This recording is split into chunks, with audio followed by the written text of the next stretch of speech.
L'attention que nous portons aux nôtres, le temps que nous leur consacrons, ne se chronomètre pas, ne se mesure pas, ne se rentabilise pas.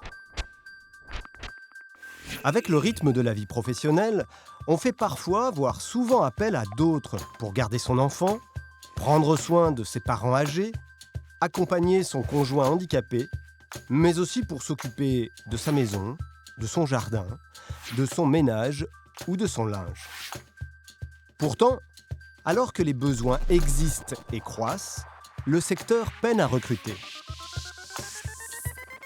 Cela est d'autant plus absurde que les services à la personne représentent le plus grand gisement d'emplois connu, et ce pour deux raisons.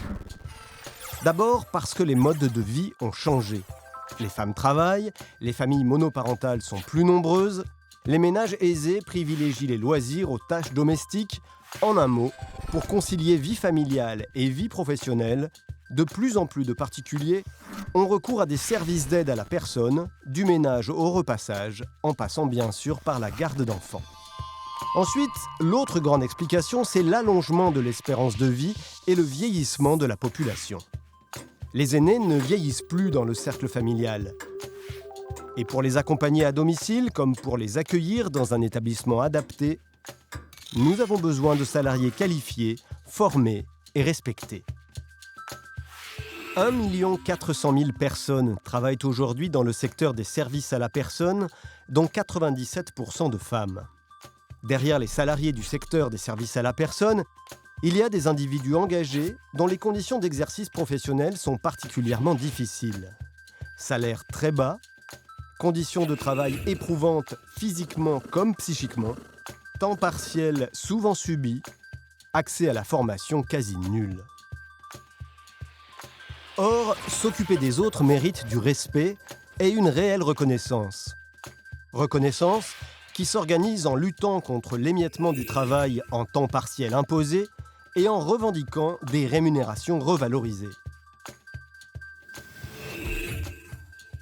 Reconnaissance qui s'organise aussi en développant l'accès à la formation professionnelle et en œuvrant pour la reconnaissance des compétences déployées par la création de diplômes spécifiques.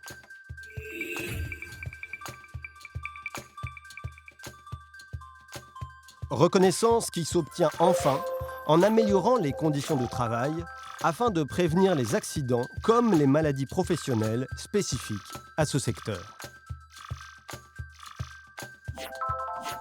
Pour FO, on ne peut pas demander à des salariés maltraités de prendre soin de nos enfants et de nos aînés. Avec FO, il est urgent de reconnaître ces professionnels à leur vraie valeur. C'est la force d'un syndicat. Défendre les emplois et l'égalité, améliorer les conditions de travail, mener des actions sociales et syndicales, négocier les salaires et les accords collectifs.